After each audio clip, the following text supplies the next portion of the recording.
दोस्तों, मैं डॉक्टर इंदु झुंझुनवाला बेंगलोर से।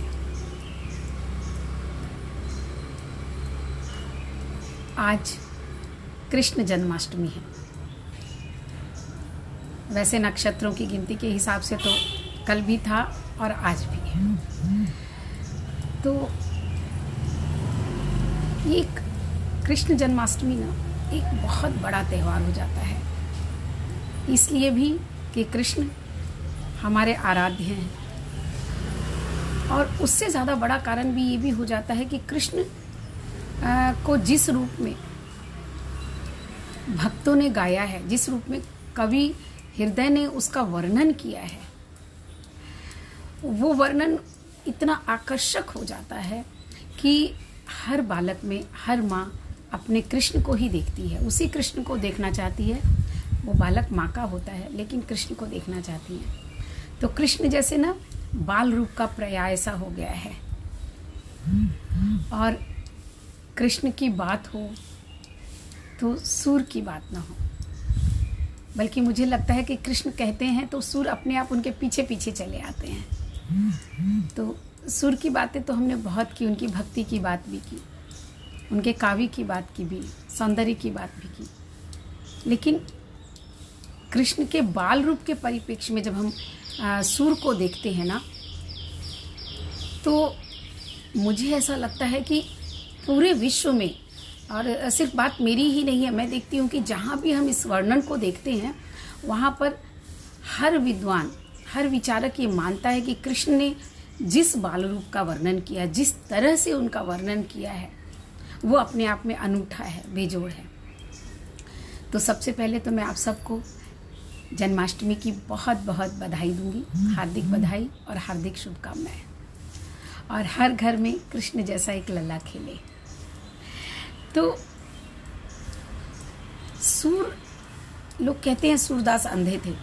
हमने भक्तकालीन मुख्य कवियों के रूप में सूरदास को देखा, तुलसी को देखा, मीरा को देखा, कबीर को देखा, सबके साहित्य के बारे में जाना।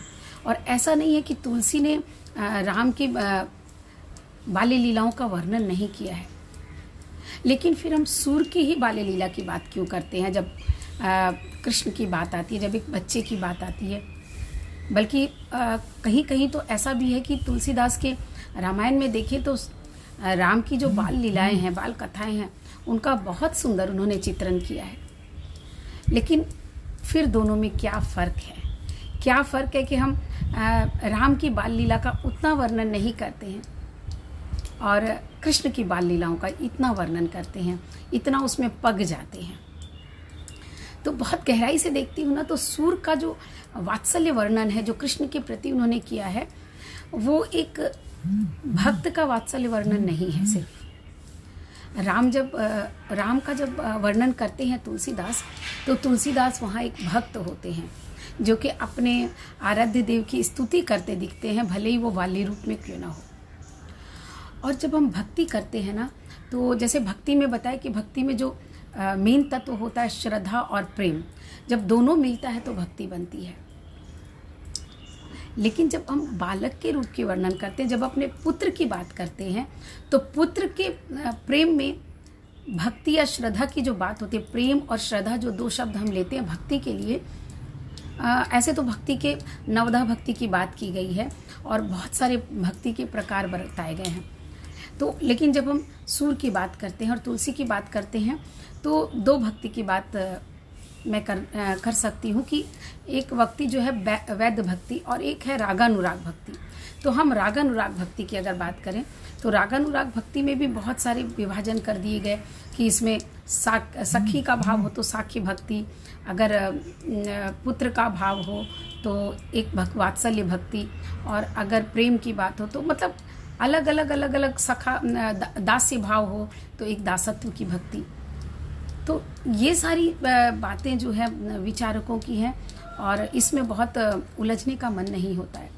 लेकिन कृष्ण को और तुलसी को हम जब सामने लेते हैं ना और वात्सल्य की बात करते हैं, आज वात्सल्य का दिन है, तो हम वात्सल्य की जब बात करते हैं ना, तो राम भक्ति को लेकर के उनके हृदय में राम के प्रति एक भक्ति इतनी सुदृढ़ भक्ति थी कि जब वो बाल रूप का भी वर्णन करते हैं तो वो भक्ति साथ साथ चलती रहती है।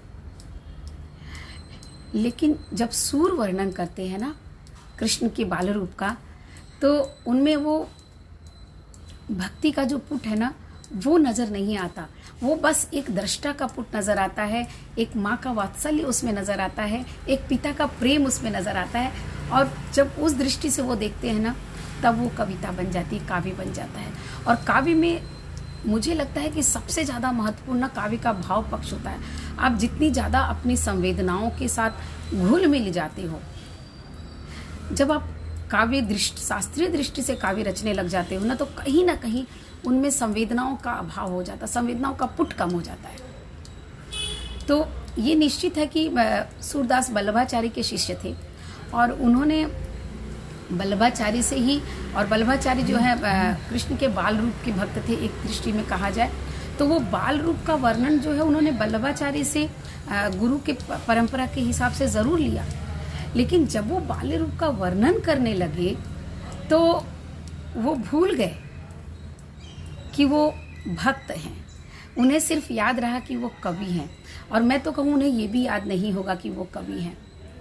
वो तो उसमें इतना रम गए होंगे कि कृष्ण के साथ ही खेलने लगे होंगे, उनके साथ ऐसे रमे होंगे जैसे कि वो सामने हैं और यशोदा उनके सामने जो है कृष्ण को पालने से झुला रही है। तो देखिए जो उनका वर्णन क्यों बेजोड़ हो जाता है सुर का, क्योंकि उनके वर्णन में इतनी भावात्मकता है, इतनी संवेदना है, इतना वो उसमें रच बस जाते हैं कि हम उनको भक्त कवि नहीं कह सकते, सिर्फ उनको हम एक दृष्टा कवि कह सकते हैं। ऐसा कवि कह सकते हैं जो कि उन स्थितियों के साथ पूरी तरह से घुल मिल गया हो। जब कृष्ण कहते हैं, देखिए कितना सुंदर वर्णन करते हैं सूर कृष्ण का कि जसोदा हरि पालने झुलावे, हलरावे दुलरावे मलहावे, कोई सोई कुछ गावे, कछु गावे, मेरे लाल को आओ निंदरिया, काहे न आनी सुआवे, तू काहे नहीं बेगही आवे, तो को कान्ह बुलावे।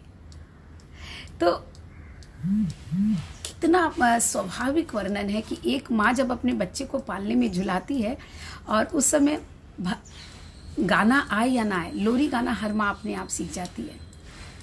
और ये बड़ा ही मज़ेदार प्रसंग होता है कि जिसने कभी कुछ गाया ही नहीं हो वो लोरी गाना शुरू कर देते हैं। तो कृष्ण वहाँ पर जब पालने में झूल रहे, एक छोटा सा बालक जब पालने में झूलता है तो माँ के मुंह से अपने आप कुछ ना कुछ निकलता है जो कि कोशिश करता है कि उसके बच्चे का मन बहला दे, उसे नींद आ जाए। तो वो उसे हिलाती है, दुलाती है और कोशिश करती है कि वो सो जाए। और जब वो नहीं सोती है तो वो नींदिया से कहती है कि तू जल्दी से आती क्यों नहीं है, तू मेरे बेटे को सुलाती क्यों नहीं है, तुझे मेरा बेटा बुला रहा है। तो मुझे नहीं लगता है कि यहाँ पर कृष्ण ने निंदिया का मानवीकरण तो किया है कि निंदिया से बातें कर रही है यशोदा, लेकिन उन्होंने मानवीकरण करने के लिए, अलंकार डालने के लिए काम नहीं किया था। वो तो अकस्मात ही जो अपने आप हो जाता है ना। वास्तव में कविता मुझे हमेशा ये लगता है कि जो अपने आप फूटती है ना वो कविता होती है। अब बाद के विचारक उसके ऊपर मंथन करते रहें, चिंतन करते रहें कि इसमें कौन सा अलंकार है, कौन सा छंद है, कौन सी त्रुटियां रह गई है छंद की दृष्टि से, वो बहुत अलग बात हो जाती है। लेकिन जब आप डूब करके लिखते हो ना तो कविता बनती है। और वो कविता जो है ना हम जब भी सुनते हैं, जितने कालों बाद भी सुनते हैं ना, वो हमारे दिल की होती है, हमारे दिल के बड़ा नज़दीक होती है, इसलिए वो बड़ी हमें अपनी सी लगती है। तो जब सूर ये बात कहते हैं, सोचिए सूर ने ये बात बोलते हैं, अंधे थे सूरदास, और अंधे सूरदास ने इस चीज़ की अनुभूति की और इस अनुभूति को जो लिखा, आज वो हर माँ की अनुभूति है ना, आज के युग में भी कितना प्रासंगिक है। हर माँ के लिए वो प्रासंगिक हो जाता है, हर माँ ये कार्य करती है। तो उसमें वो माँ जब लोरी गाती है, जब उसे सुलाती है तो अपना दिल निकाल कर रख देती है। तो हम आज कृष्ण के उस बाल रूप की बात करेंगे, जबकि कृष्ण छोटे से हैं, बिल्कुल बालक गोपाल कृष्ण हैं, और वो जब पालने में झूलते हैं और यशोदा झुलाती है। और उसके बाद देखिए कृष्ण जो है, बच्चा एक क्या करता है, मुझे बड़ा मज़ा आता है। अभी मेरे घर में एक छोटा सा बच्चा है और बिल्कुल जब मैं उसको देखती हूँ तो मुझे ये सारी युक्तियाँ बड़ी याद आ जाती हैं कि बच्चा भी बड़ा देखा जाए तो बड़ा शैतान होता है माँ को तंग करने में। भले ही उसे कुछ बोध नहीं होता, अबोध होता है, शैतान तो हम प्यार से कहते हैं। तो देखिए कृष्ण क्या कहते हैं, कबहु पलक हरि मूंद लेत है, कबहु अधर फरकावे, सोवत जानी मौन भय रही रही, करी करी सैन बुलावे बतावे, यही अंतर अकुलाई उठे हरि, जशुमती मधुर गावे। अब देखिए एक बालक जब सोता रहता है ना, जब पालने में होता है या माँ की गोद में होता है और माँ उसे ऐसे ऐसे हिलाती है तो वो आँख मूंद लेता है थोड़ी देर के लिए, और उस समय माँ को ऐसा लगता है कि वो बच्चा सो गया है। तो माँ सोचती है कि चलो ये सो गया तो मैं एकदम शांत हो जाती हूँ और चुपचाप इसको सुला करके चलो हम अपने काम में लग जाते हैं। तो यशोदा सोचती है चलो मैं माखन मथने के लिए जाती हूँ। अब कृष्ण सो गए हैं, उन्हें ऐसा लगता है, और देखिए कृष्ण सोए नहीं हैं, वो पुनी पुनी मतलब बार बार वो वापस अपनी आँखों को खोल लेते हैं। तो खोलते हैं तो माँ बेचैन हो जाती है, माँ को लगता है अरे ये तो सो गया, और फिर देखती है अरे ये तो जागा हुआ है। तो वो वापस से क्या करती है कि वो व्याकुल हो जाती है कि मेरा बालक सो क्यों नहीं रहा है। अच्छा, माँ का हृदय ना कितना कोमल होता है कि बालक की एक जरा सी हंसी, एक जरा से आंसू, एक जरा सी छटपट से बेचैन होता है।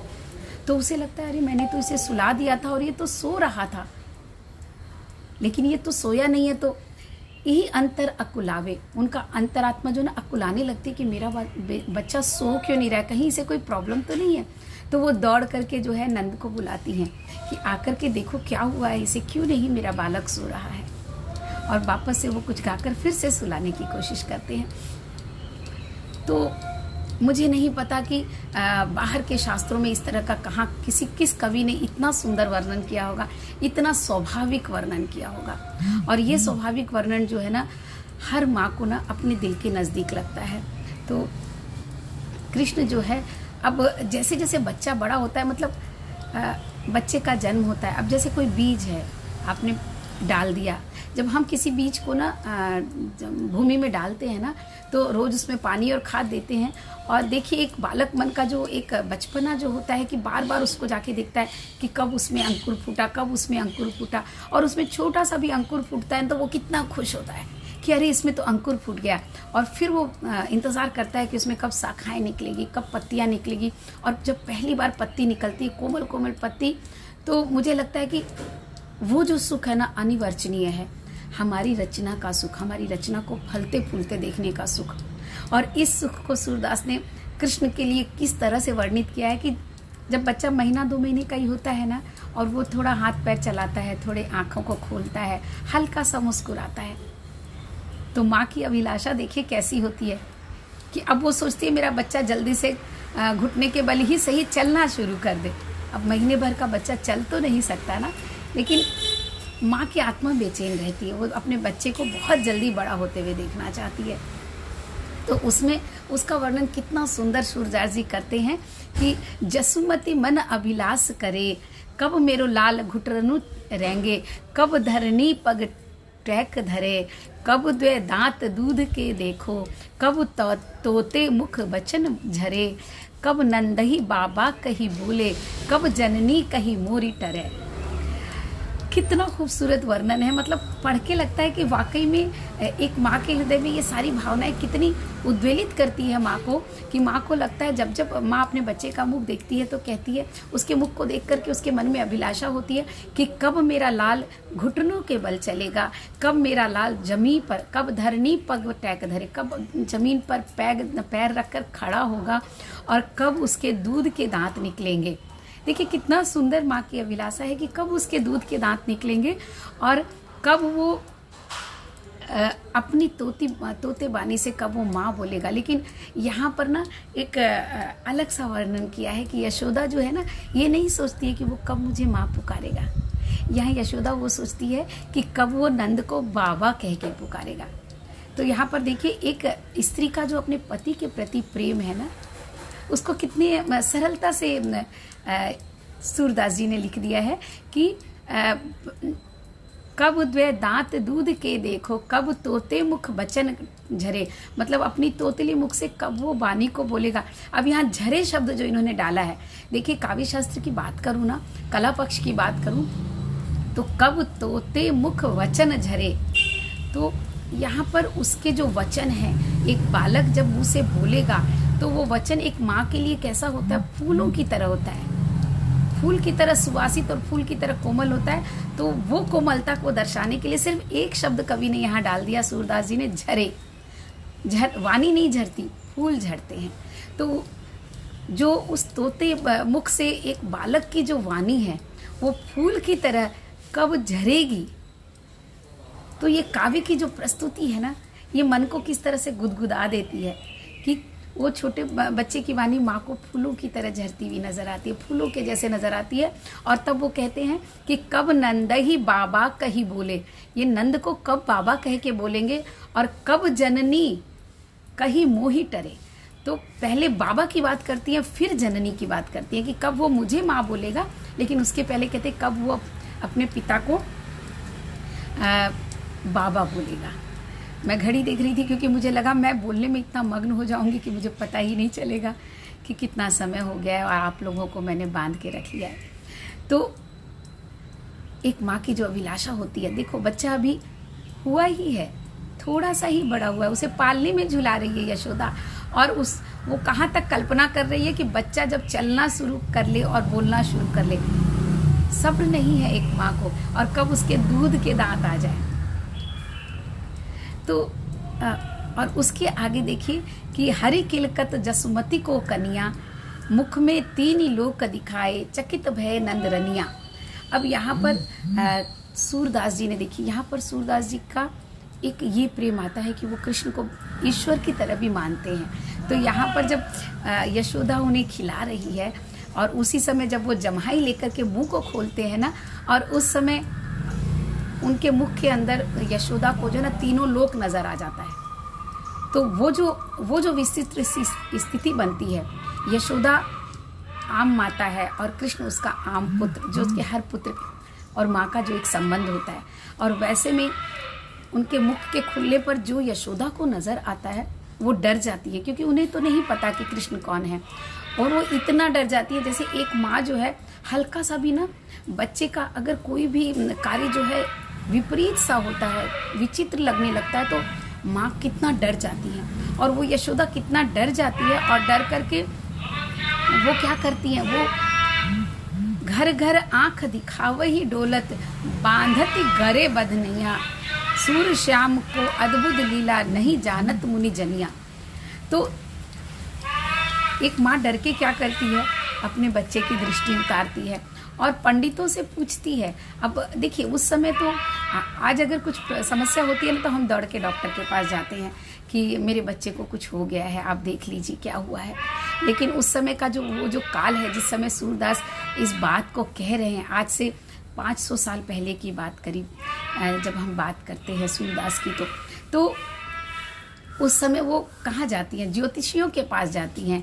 आसपास की पड़ोसन, अपनी जो पड़ोसी महिलाएं हैं, उनके पास जाकर के कहती हैं कि देखो मेरे पुत्र को कुछ हो तो नहीं गया है, इसकी नज़र उतारो, इसका कुछ करो, मेरे पुत्र को कुछ हो ना जाए। तो एक माता का जो डर है, सूरदास जी तो पुरुष थे, लेकिन एक माता की जो मनोभावों का उन्होंने चित्रण किया, जो मनोवैज्ञानिक चित्रण किया है, उसके लिए ना मेरे मन में वापस एक उक्ति आ जाती है कि जहाँ न पहुँचे रवि वहाँ पहुँचे कवि।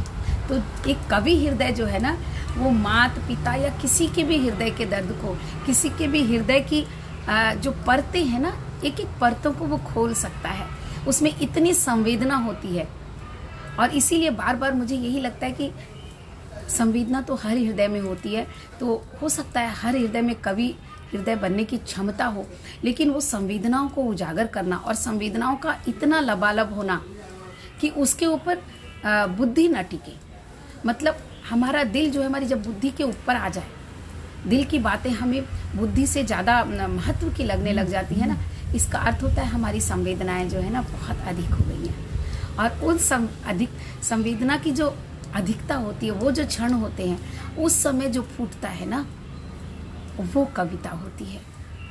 आप किसी विषय को ले लें, विषय की अगर बात करूं तो चलो, वल्लभाचार्य जी ने शूर को विषय दिया था बाल गोपाल का, लेकिन उसमें ना मैंने कहीं एक बहुत सुंदर उदाहरण पढ़ा था जो आपसे बताना चाहूँगी कि जब कोई कारीगर होता है और उसे मकान बनाने का काम दिया जाता है। तो वो दो दृष्टि होती है। एक तो वो जिसने एक मकान बनाने का कार्य दिया है उसको ध्यान में रख करके उस मकान को बनाता है, और एक दृष्टि होती है कि वो उस महल को बनाने में, उस मकान को बनाने में इतना रत हो जाता है कि वो सारी दृष्टियां ही भूल जाता है, और तब वो जो मकान बन के निकलता है ना, वो वास्तव में घर होता है। उसकी जो साज सज्जा है ना, वो देखने योग्य होती है।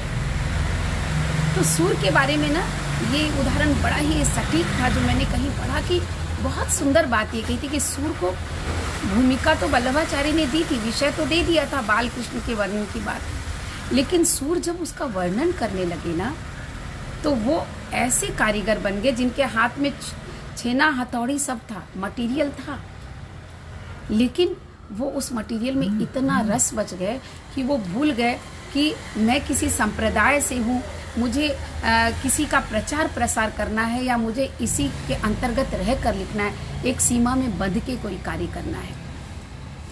और जब भी आपको किसी सीमा से बांध दिया जाता है, स्पेशली मैं कहूँ जब कला के क्षेत्र में कोई सीमा नहीं होती है, और जब सीमा होती है ना, तो फिर वो निखार भी नहीं आता है, क्योंकि उसमें संवेदनाओं को कहीं ना कहीं दबाना पड़ता है।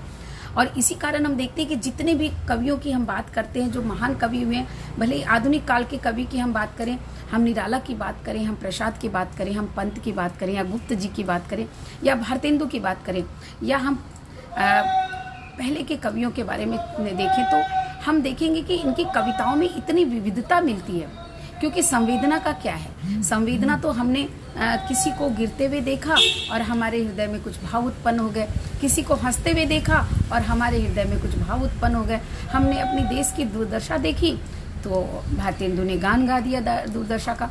तो भावनाएं हैं वो किसी भी विषय को लेकर अकुलित हो सकती हैं, और इसीलिए विषय की विविधता जो है ना, बहुत ही आवश्यक होती है। एक कवि के हृदय में अपने आप विषय की विविधता आ जाती है। वो किसी एक विषय में बंध के लिखेगा ना, तो वो बहुत सारी चीज़ों को देखने लगता है। और वही मेरी दृष्टि में, जब हम काव्य शास्त्र की दृष्टि से भी जब बंध के लिखते हैं ना, तो कहीं ना कहीं हमारी संवेदनाएं कम हो जाती हैं। तो काव्य शास्त्रीय दृष्टि से लिखना गलत नहीं है, बल्कि ज़रूर लिखना चाहिए, लेकिन लिखते समय उसको कम ख्याल में रखा जाए, और लिखने के बाद अगर उसमें सुधार किया जाए ना, तो मुझे लगता है कि आप अपनी संवेदनाओं को पूरी तरह से पन्नों पर उतार सकते हो। तो हम सूरदास की बात कर रहे थे कि सूरदास ने जो बाल कृष्ण का जब वर्णन किया, तो उन्होंने जब उसको पन्नों पर उतारा ना अपनी संवेदनाओं को, तो निश्चित ही उन्होंने काव्य शास्त्र की बात नहीं सोची होगी, निश्चित ही उन्होंने प्रचार प्रसार या धर्म के किसी मत की बात नहीं सोची। और इसीलिए एकदम जब वो राधा कृष्ण का भी वर्णन करते हैं, तो वो किसी नैतिकता को बांध नहीं बनाते, नैतिकता के बंधन में रहकर नहीं लिखते हैं। वहीं वापस तुलसी की बात मैं अगर करूं, तो तुलसीदास जी जब राम सीता का वर्णन करते हैं, तो जब वाटिका में राम सीता मिलते हैं ना, उस समय थोड़े से उनके प्रेम प्रसंग की बात वो जरूर करते हैं, लेकिन उसकी भी चर्चा वो किस संदर्भ में करते हैं, वो पूर्व जन्म के संदर्भ में करते हैं। मतलब कहीं ना कहीं वहां पर भक्ति हमेशा बनी रहती है, एक नैतिक बाउंड्री उन्होंने अपने चारों तरफ खींच रखी है भक्ति की। लेकिन सूरदास जब राधा और कृष्ण की प्रेम लीलाओं की बात करते हैं, गोपियों की लीलाओं की बात करते हैं ना, तो उन्होंने किसी भी बंधन को नहीं बांधा। और इसीलिए राधा कृष्ण की जो प्रेम लीलाएं, गोपिकों की जो प्रेम लीलाएं हैं ना, उसमें जो आनंद आता है ना, उतना आनंद हमें उस दृष्टि से राम और सीता की उस लीला में नहीं आता है। तो ये अंतर एक रह जाता है हमेशा। हालांकि वो किसी भी दृष्टि से कम नहीं है, बल्कि बहुत उच्च कोटि का वर्णन किया है तुलसीदास जी ने। तो मेरा अर्थ एक कोई बड़ी और छोटी रेखा खींचने का नहीं है, बात दृष्टि की है। तुलसी की दृष्टि में भक्ति श्रेष्ठ थी, और वो भक्ति की दृष्टि से ही अपने आराध्य को देखते थे। तो राम कहीं भी उस भक्ति की कसौटी पर थोड़ा सा भी कोई राम का एक कृत्य भी कम नजर आया तो उन्होंने उसकी चर्चा ही नहीं की।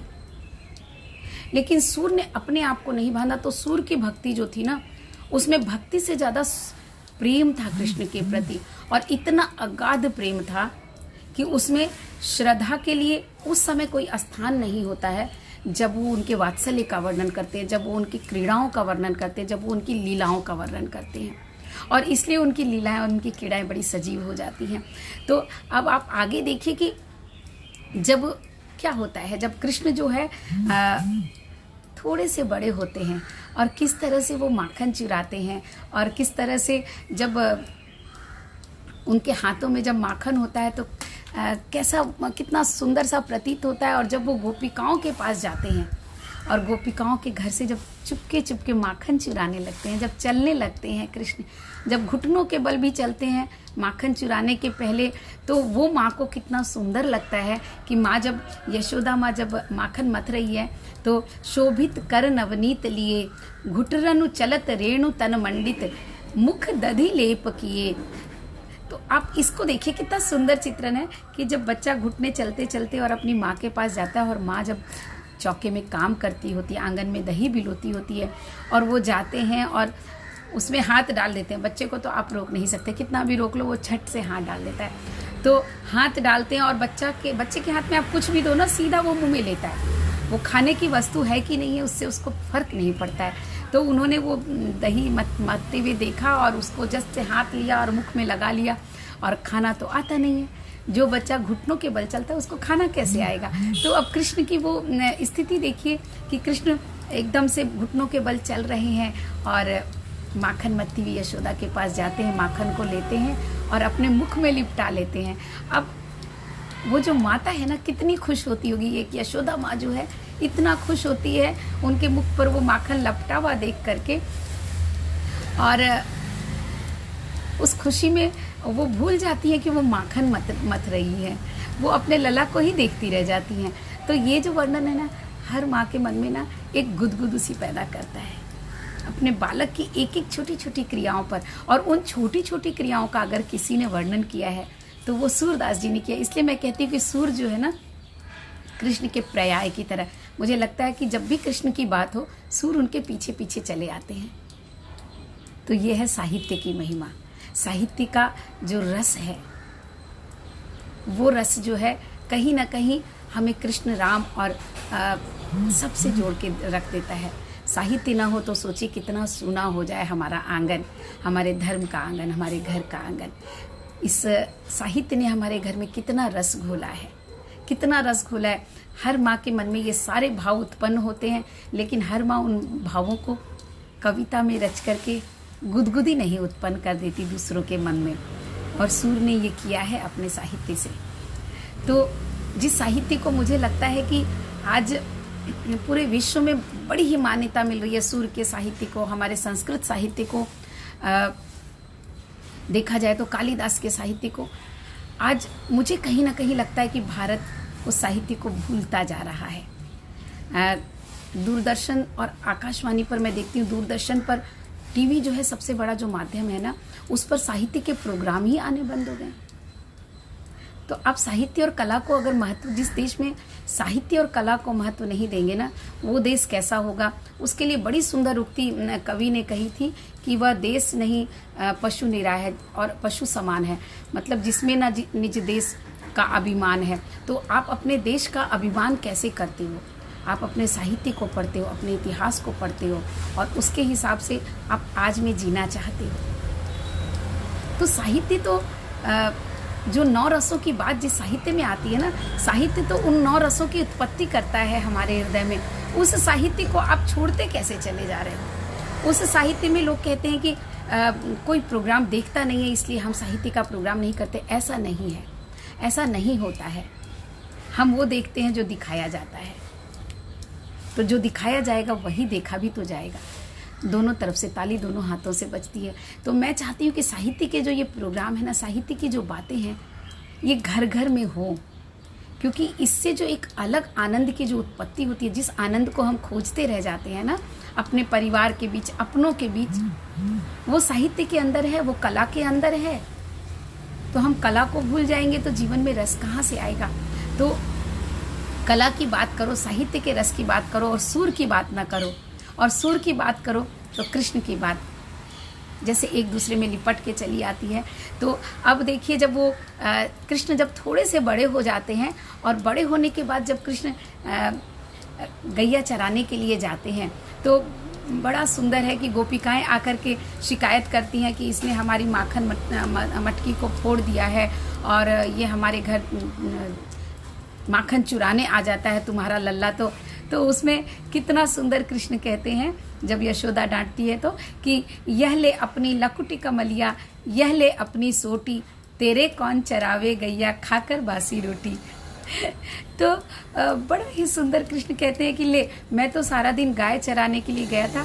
और उस पर भी बड़ा सुंदर कहते हैं कि मैं तो गाय चराने के लिए गया था, कहीं सुबह चला जाता हूँ तुमसे गाय अपना डंटा लेकर और खाना लेकर के, और शाम को गाय को लेकर के ही वापस आता हूँ। तो मैं भला इन गोपियों की घर कब जाऊँगा और कब इनका माखन चुराऊँगा। ये सारी की सारी झूठ बोलती है और यशोदा उसके इस झूठ पर भी बलिहारी जाती है। तो ये एक माँ का हृदय होता है जिसको निकाल करके सूरदास जी ने हमारे समक्ष रख दिया है। और देखिए एक बालक जो है, जो कृष्ण के बड़े भाई हैं दाऊ, जिनको वो दाऊ कहते हैं, तो उनकी जो लंबी लंबी चोटी है ना, तो एक बच्चा जो है कितना मासूम सा होता है ना, उसके मन में इच्छा होती है कि मेरी चोटी भी दाऊ की जैसी लंबी हो जाए। तब वो कहते मैया कबहू बढ़ेगी चोटी। बड़ा सुंदर कहते कि कितनी बार वही दूध पीवत भई, यह अजूहू है छोटी, तू जो कहती बल की बेनी, जो छे लांबी मोटी, काढ़त गुढ़त न्यावत जैसे नागिन सी भुई लोटी, कांचो दूध पिलावत पची पची, दती न माखन रोटी, सूरज चिरजवी दो भैया, हरि हलदर की जोटी। कितना सुंदर वर्णन किया है कि वो कहता है कि मेरी चोटी कब बढ़ेगी, और देखो मेरी चोटी बढ़ जाएगी ये कह कह के ना तुम मुझे रोज रोज इतना सारा भर भर के कटोरा दूध पिला देती हो, मुझे माखन रोटी भी खाने के लिए नहीं देती हो। एक बच्चा कितने प्यार से कहता है माखन रोटी नहीं देती हो क्योंकि मेरी चोटी लंबी चाहिए मुझे, और तुम बोलती हो दूध पियोगे तो चोटी लंबी हो जाएगी। और देखो मैं रोज दूध पीता हूँ लेकिन मेरी चोटी तो लंबी नहीं होती है, तो माँ मेरी चोटी लंबी कब होगी। तो कितनी बाल सुलभ चपलता है इसमें, और इस चपलता को शब्द देना क्या इतना आसान था। जो हम इसको पढ़ते हैं तो एक अलग ही दुनिया में, अलग ही आनंद की दुनिया में हम पहुंच जाते हैं। और फिर देखिए कि एक बच्चे का, जब बच्चा खेलने के लिए जाता है ना, तो हर घर में मुझे लगता है ऐसा होता है कि जो बड़ा भाई या बड़ी बहन होती है वो बच्चे को चिढ़ाती है, वो छोटे भाई बहन को चिढ़ाती है। और जब जो दाऊ जो है जब चिढ़ाते हैं अपने कृष्ण को, जब कृष्ण के साथ खेलने जाते हैं ग्वाल बाल के बीच में, तो जब वो चिढ़ाते हैं तो वो किस तरह से चिढ़ते हैं और आकर के माँ से शिकायत करते हैं। बच्चा तो हमेशा अपने माँ के पास ही शिकायत के लिए आता है ना, तो वो किस तरह से शिकायत करते हैं कि मैया मोए दाऊ बहुत खिजायो, मैया मोए दाऊ बहुत खिजायो, मोसो कहत मोल को लीने, तुझे जसमती कब जायो। अब देखिए कितना प्यारा वर्णन है कि ये जो दाऊ है ना, मैया मुझे बहुत तंग करता है और मुझसे तो कहता है कि तुम्हें तो खरीद के लाए हैं, तुम्हें माँ यशोदा ने थोड़ी पैदा किया है। देखो नंद भी गोरे हैं, पुनी पुनी कहत कौन है माता, कोते है तेरो तात, गोरे नंद यशोदा गोरी, तू कत श्याम शरीर, चुटकी दे दे हसत ग्वाल बल, सीखे देत रघुवीर, सीखे देत रघुवीर। अब देखिए कितना सुंदर इसमें वर्णन है कि जब नंद जब मुझे चिढ़ाते हैं ना दाऊ, तो देखो उसकी बातें सुन सुन करके ना वो क्या कहते हैं पता है कि यशोदा तो गोरी है, तुम तो माँ गोरी हो, और नंद बाबा भी गोरे हैं लेकिन मैं तो काला हूँ। तो कहीं ना कहीं कृष्ण को भी संदेह होता है कि दाऊ ठीक कह रहे हैं, मम्मी पापा दोनों तो हमारे गोरे हैं और मैं काला कैसे हूँ। तो हर बच्चे के मन में ना, आज के भी बच्चे के मन में ये आएगा कि मेरे मम्मी पापा एकदम गोरे हैं तो मैं काला कैसे हूँ। तो निश्चित ही मैं कहीं दाऊ सही तो नहीं बोल रहे हैं, दाऊ भी तो गोरे हैं तो मैं काला कैसे हूँ। तो एक मन में जो एक भाव उठते हैं ना कि बात कहीं ना कहीं सही भी है, और वो परखना भी चाहते हैं कि देखें यशोदा क्या कहती है, कहीं मेरे मन का संशय सही तो नहीं है।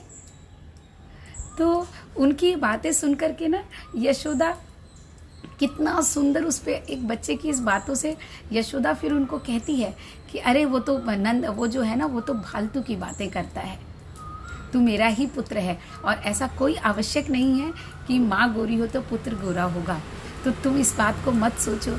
और उनकी उस तोतली बालों में ना जब कहते हैं कि देखो जब जब दाऊ मुझे चिढ़ाता है ना, तो बाकी भी जो सारे मेरे सखा है ना ग्वाल बाल, वो सारे के सारे ताली बजा बजा के हंसते हैं। देखिए, चुटकी दे दे हंसत ग्वाल सब, सीखे देत रघुवीर।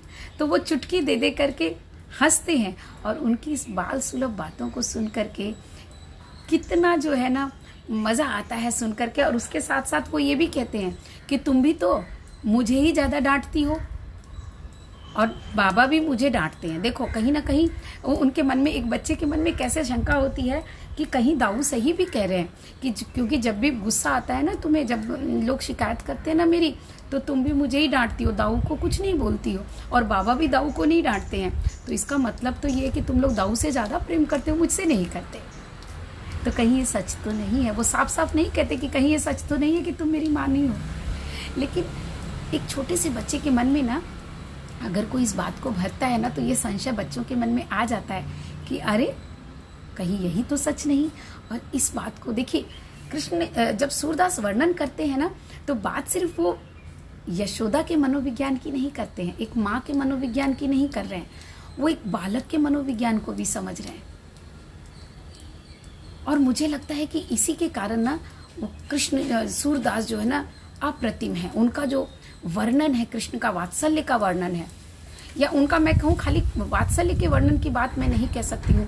उनके अगर वर्णन की बात आप देखेंगे ना, तो जब वो भ्रमर गीत की बात करते हैं, जब वो राधा कृष्ण की बात करते हैं, कभी ना कभी उस प्रसंग को भी किसी के संदर्भ में जरूर मैं आप सबसे उसको बांटूंगी, क्योंकि बहुत सुंदर वर्णन है। तो आज तो जन्माष्टमी है, तो हम कृष्ण के बाल रूप की बात कर रहे थे, और अब मैं देख रही हूँ कि मैं बोलती जा रही हूँ और समय हो गया है। तो आज बस इतना ही। बहुत आनंद आता है जब हम कृष्ण के बाल रूप की बात करते हैं। तो एक बार पुनः सभी को कृष्ण जन्माष्टमी की ढेर सारी बधाइयाँ, ढेर सारी शुभकामनाएं।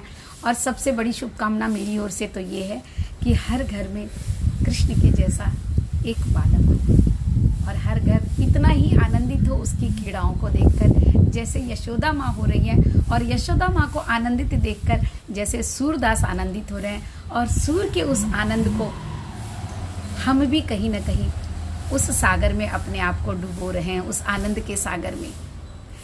तो सूर का साहित्य, सूर सागर ऐसा ही सागर है, उसका नाम कितना सटीक है, सूर सागर। वास्तव में वो आनंद का सागर है, जिसको हम जितना पढ़ते हैं, जैसे जितना मथा जाए ना उतना अमृत निकलता है समुद्र से।